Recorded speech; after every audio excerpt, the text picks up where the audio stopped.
प्रणाम दोस्तों। छत्रसाल महाबली करियो बड़ी बड़ी। आज का हमारा अध्याय विभूति खंड औरंगजेब से धर्म चर्चा भाग 2। कल हमने देखा महामती श्री प्राणनाथ जी महाराज औरंगजेब से धर्म चर्चा करने से पूर्व 1.5 से 2 साल तक दिल्ली में ठहरे। 12 मोमिन ब्रह्म सृष्टियों को उनके पास भेजा। 10 तन हिंदू, 2 तन मुस्लिम, 12 एक ही तन, एक ही आत्मा, एक ही शरीर, एक ईश्वर की उपासना। कुरान और भागवत दोनों का ऐक्य, कुरान का कलमा और तारतम मंत्र का ऐक्य साधके। आज से 400 साल पहले जिस विभूति ने आज के आधुनिक युग के नींव रखी थी, जिसमें उन्होंने ये बोला था मनुष्य मात्र एक समान। विश्व में 289 देश है। हर देश में अलग प्रजाति, अलग भाषा, अलग रहन सहन, अलग खान पान, अलग पर्यावरण और सभी प्रकार के अलग अलग वैचारिक मतभेद।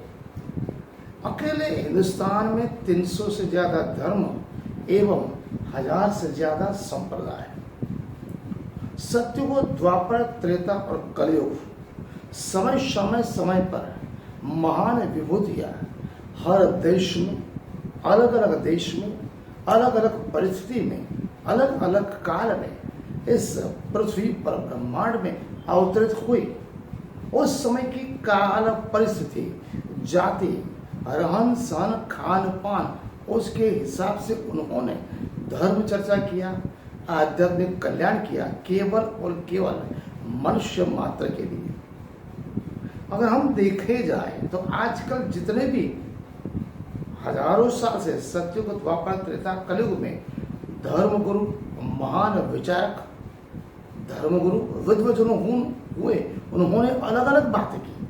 सभी का एक स्वर मिला के टोटल कुल सभी को एक ही जगह लाने का काम केवल और केवल महामती श्री प्राणनाथ जी महाराज ने कहा। महामती श्री प्राणनाथ जी महाराज ने आज से 400 साल पहले उन्होंने देखा विश्व की 2 प्रमुख जातियां, हिंदू और मुस्लिम, कट्टर हिंदू, कट्टर इस्लाम, दोनों के ग्रंथों को मिला के विश्व बंधुत्व की स्थापना। मनुष्य मात्र एक परमात्मा की संतान। उसमें भाषा, वर्ण, जाति, खान पान, रहन सहन और वैचारिक मतभेद को अगर मिटा दिया जाए तो विश्व एक वसुदेव कुटुंबकम बन सकता है, एक ब्रह्मांड बन सकता है। अलग अलग देवी देवताओं की पूजा करने के बजाय अलग अलग संप्रदाय, अलग अलग धर्म जो हमें अलग करते हैं। अनेक संप्रदाय, अनेक धर्म। जिस तरह से 4 वर्ण ब्राह्मण, क्षत्रिय, वैश्य, शूद्र है, उसी प्रकार से देवी और देवता भी अलग अलग है। सभी के कार्य सिद्धांत भी अलग अलग है। अगर हम एक उदाहरण तौर पर एक वृक्ष को लेते हैं, वृक्ष की जड़ें जितनी मजबूत होगी उतना उतना पेड़ और डालियां मजबूत होगी। अगर हम जड़ को पकड़े, प्रणामी निधन संप्रदाय में एक स्वर ब्रह्म, एको ब्रह्म द्वितीयो नास्ति, केवल और केवल एक ईश्वर की उपासना, परम पिता परमात्मा, अक्षरास्थित पूर्ण ब्रह्म शिवराज जी, धनी जी। तो अगर हम सेवा, पूजा, अर्चना उस समय 400 साल पहले केवल और केवल प्रेम, लक्षण, भक्ति से अगर हम प्रभु को प्राप्त करते हैं तो हमारे अंदर के वैमनस्य, अहंकार, मोह, माया, लोभ, अहंकार, चोरी, झूठ बोलना, परदारा, परस्त्री और हिंसा, 4 एक दूसरे से वैमनस्य, दुश्मनता जो हजारों साल से चल रही, उस सभी चीजों को दूर करने का और विश्व को एक ही जगह पे लाने का कार्य केवल और केवल महान योग प्रवर्तक पुरुष महामती श्री प्राणनाथ जी महाराज ने किया है। आज हम देखते हैं मनुष्य मात्र का एक ही उद्देश्य है जीवन। प्रभु हमें 100 साल देते हैं।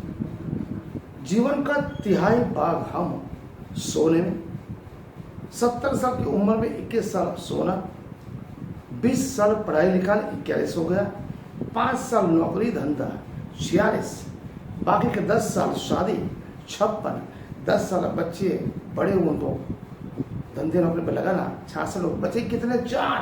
आप 70 साल की आयु में सिर्फ और सिर्फ 4 साल ही प्रभु को पाते हो। मनुष्य मात्र का जीवन का उद्देश्य मुक्ति बना। मुक्ति का मतलब है 84 लाख इस योनि से मुक्ति परम पिता प्रभु के चरणों में जाना। इस बात को 400 साल पहले प्रभु श्री प्राणनाथ ने अपने निदान संप्रदाय श्री कृष्ण प्रणामी धर्म में बताया और दिखाया। अगर कोई भी मनुष्य इस पथ पे चलेगा तो परम पिता को पानेगा। प्रभु श्री प्राणनाथ ने 400 साल पहले औरंगजेब के तन में सुकुमार की वासना परखी। उसको लाने के लिए योग पथ पे सत्य मार्ग पे लाने के लिए बहुत प्रयत्न किया। अंत में वो नहीं आया। तो हिंदुओं में उस समय क्षत्रिय राजा थे, केवल और दिल्ली बादशाह से डरते थे। उस समय महामनीषी प्राणनाथ जी महाराज में सभी धर्म विद्वजनों, गुरुजनों, धर्म गुरु में राजा महाराजों से मिले। हिंदू धर्म खतरे में, देव संस्कृति खतरे में, हिंदुस्तानी प्रजा खतरे में। आप इकट्ठे तो हो, लेकिन जिस तरह से गंदगी पे मक्खियां बैठती है, जहाँ गंदगी होती है हजारों मक्खी होती है, लेकिन गुलाब का सुगंधित तरह फूल होता है तो वहाँ एक ही मधुमक्खी बैठती है। प्रभु श्री प्राणनाथ जी ने बोला, अगर आप इकट्ठे हो जाओगे तो मुगल सल्तनत को लड़ सकते। लेकिन किसी में कोई हिम्मत ही नहीं थी, वो शौर्य नहीं था, वो ताकत नहीं। केवल महाराज छत्रसाल बुंदेलखंड के पन्ना में था जो शासन के ही पास थे। महामती श्री प्राणनाथ जी महाराज ने अपने वाणी में स्वामी लालदास जी महाराज ने क्या लिखा जो मैं आपको सुनाना चाहता हूँ। लालदास जी लिखते हैं कि प्रभु श्री प्राणनाथ उस समय क्या आह्वान किया था। राजा ने मनोरे राणे राय तुम धर्म जाता रे कोई दौड़, जागो ने जोदारे उठ खड़े रहो, नींद निगोड़ी छो। प्रभु श्री प्राणनाथ राजा महाराज बोलते, आप कैसी नींद में सो हो? आपकी संस्कृति, आपका धर्म, आपकी धरा सब खतरे में, आप सोए हुए हो। सिर्फ औरंगजेब से वो वैचारिक मतभेद, कुरान के सत्य बातों को न सुनकर सलित कर्मकांड इतना ठोस था अपने ईमान पे कि हिंदुओं को जबरन मुस्लिम बनाता था। उस समय कोई नहीं आया, केवल महाराजा छत्रसाल ने उस ऐसी नींव रखी। आज समग्र विश्व में प्रणामी संप्रदाय की उत्तरोत्तर प्रगति हो रही। आज का अध्याय हम यहाँ पूर्ण कर रहे हैं। मनुष्य मात्र का जीवन का उद्देश्य ये नहीं होना है सिर्फ खाना पीना सोना और बच्चे बनाना। एक मुक्ति, ऐसा जीवन जियो कि आपको भी जीवन के अंत समय में लगना चाहिए मैंने जीवन में कुछ किया। ये अफसोस न रह जाए कि मैं जिंदगी ये सही बर्बाद कर दी।